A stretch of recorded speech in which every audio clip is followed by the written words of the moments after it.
السلام علیکم، ڈاکٹر اسرار احمد کے بیانات سننے کے لیے ہمارے چینل کو لائک شیئر سبسکرائب کریں، شکریہ۔ یخرجہم من الظلمات الی النور، اللہ اہل ایمان کا ولی ہے، ساتھی ہے، پشت پناہ ہے، مددگار ہے، حمایتی ہے۔ بتائیے جسے یقین ہو جائے کہ اللہ میرا مددگار، اللہ میرا محافظ، اللہ میرا پشت پناہ، اللہ میرا حمایتی، اس کے لیے کوئی خوف ہوگا؟ اس سے کوئی ڈر ہوگا؟ میں مثال دیا کرتا ہوں ایک بہت سادہ پنجاب کے دیہات کی۔ تو بڑا چودھری ہے اور کوئی غریب کسان ہے۔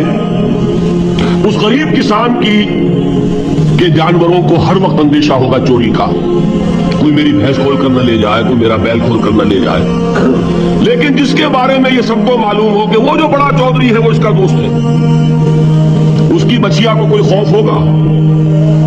اس کی بھینس پر کوئی ہاتھ ڈالے گا؟ اسے کوئی اندیشہ ہوگا؟ نہیں۔ کیوں؟ کہ وہ بڑا چودھری، بڑا اس کا یہاں کا سردار، جاگیردار، سب کو معلوم ہے وہ میرا دوست ہے، کوئی میرے خلاف اقدام نہیں کر سکتا۔ اس دنیا میں یہ چھوٹی سی بات اگر آپ کے دلی اطمینان اور سکون کا باعث بن سکتی ہے تو ذرا تصور کیجئے۔ میں لفظ تصور استعمال کروں گا صرف اس لیے کہ اس کا ہم جس کو کہتے ہیں ادراک اور شعور کر نہیں سکتے، اگر کے ساتھ کر سکتے۔ اگر یقین ہو کہ اللہ میرا مددگار اور یقین ہو کہ اللہ ہر آن میرے ساتھ ہے، پھر کوئی خوف؟ کس کا خوف؟ کوئی شے اللہ سے بالا تر ہے؟ کوئی قوت اس سے زیادہ طاقتور ہے؟ کوئی اس کے ارادے کو بدلنے والا ہے؟ کوئی اس کی مشیت کے آڑے آنے والا ہے؟ یہی بات ہے جو حضور نے فرمائی، یہ ایمان کا حاصل ہے لب رباب، کہ دیکھو اچھی طرح اس بات کو ذہن نشین کر لو۔ اگر تمام انسان مل کر تمہیں کوئی نقصان پہنچانا چاہے، نہیں پہنچا سکتے مگر جو کچھ اللہ نے لکھ دیا ہو، اور تمام انسان مل کر تمہیں کوئی نفع پہنچانا چاہے، نہیں پہنچا سکتے مگر وہ شے جو اللہ نے طے کر دی۔ آپ پھر میں کہوں گا ذرا تاریخ کیجئے، اسے فرض کیجئے، اسے سوچئے۔ اگر اس حدیث پر ہمارا دل ٹھکا ہوا ہو تو کسی سے ڈر ہوگا؟ یہ مجھے نقصان نہ پہنچا دے، یہ میری رپورٹ خراب نہ کر دے، یہ میری انکریمنٹ نہ رکوا دے، یہ میرا یہ نہ بگاڑ دے، یہ مجھے یہ نقصان نہ پہنچا دے۔ اس کا ڈر، اس کا ڈر، اس کا خوف، اس کی خوشامد، اس کے لیے جا کر طرح طرح سے اپنی عزت نفس کو ذلیل کروانا اس کے سامنے، یہ سب کچھ کیوں کرتا ہے انسان؟ جب سمجھتا ہے کہ اس کے ہاتھ میں میرا کوئی نفع ہے، اس کے ہاتھ میں میرے لیے کوئی ضرر ہے، یہ مجھے کوئی غضب پہنچا سکتا ہے، یہ مجھے کوئی نقصان پہنچا سکتا ہے، یہ میرا کوئی کام بنا سکتا ہے، یہ میری کوئی ضرورت پوری کر سکتا ہے، اسی کا نام شرک ہے۔ جہاں آپ نے یہ سمجھا کہ غیر اللہ کے اندر کوئی طاقت موجود ہے، وہی شرک ہے۔ بتوں سے تجھ کو امید ہے، خدا سے نومیدی، مجھے بتا تو صحیح اور کافری کیا ہے؟ شرک تو یہ ہے۔ جس پر بھی تمہیں یہ خیال ہے کلمہ ہے، یہ کلمہ سوم، لا حول ولا قوت الا باللہ، ذرا اس پر دل کو کبھی اگر آپ تصور کریں، پھر فرض کریں، دل ٹھک جائے اس پر، کوئی طاقت نہیں۔ یہی بات تھی جو شیخ عبد القادر جیلانی رحمۃ اللہ علیہ نے اپنی وصیت میں اپنے بچے سے کہی۔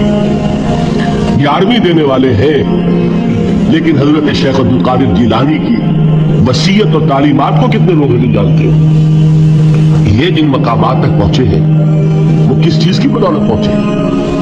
انہوں نے جو پیغام دیا وہ کیا تھا؟ اے میرے بچے، جس طریقے سے قرآن مجید میں حضرت لقمان کی نصیحتیں جو ہے نقل کر دی گئی ہیں، میں یہ عرض کروں گا بالفرض اگر قرآن حضرت عبد القادر جیلانی کے بعد نازل ہوا ہوتا تو شیخ عبد القادر کی یہ نصیحتیں بھی قرآن میں درج ہوتی۔ اتنی اونچی نصیحتیں ہیں۔ اے میرے بچے، اس حقیقت کو ذہن نشین کر لے، لا فاعل فی الحقیقت ولا مؤثر الا اللہ۔ اس کائنات میں نہ کوئی فاعل حقیقی ہے، نہ مؤثر حقیقی ہے سوائے اللہ۔ کسی شے میں کوئی تاثیر نہیں اگر اللہ نہ چاہے، آگ جلا نہیں سکتی اگر اللہ نہ چاہے، پانی ڈبو نہیں سکتا اگر اللہ نہ چاہے، زہر ہلاک نہیں کر سکتا اگر اللہ نہ چاہے، کوئی چیز فائدہ نہیں پہنچا سکتی اگر اللہ نہ چاہے۔ تو در در پہ کیوں سر جھکاتے ہو؟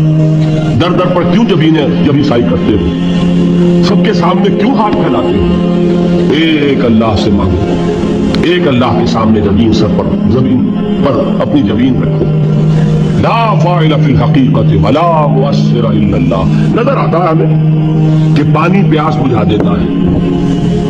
پیاس بجھانے کی صلاحیت پانی میں نہیں ہے، اللہ کے اذن سے.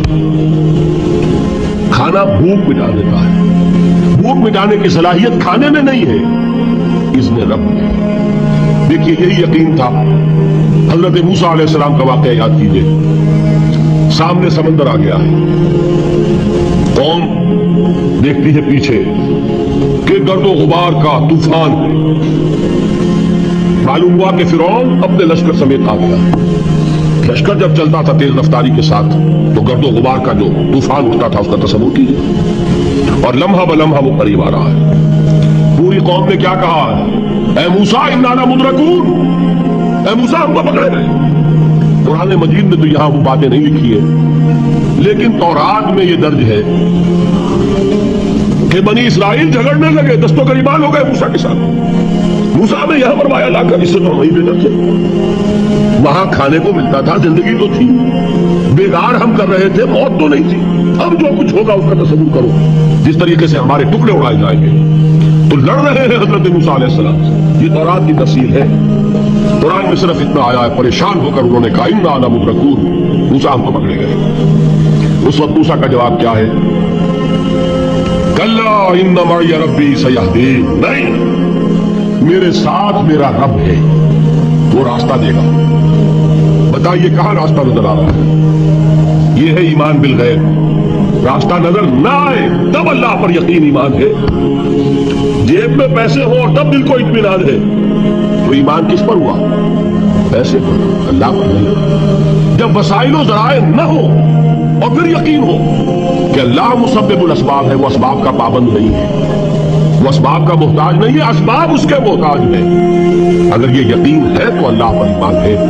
یہ نہیں ہے تو تمہارا ایمان اسباب پر ہے، وسائل پر ہے، ذرائع پر ہے، مادیات پر ہے، اللہ پر نہیں.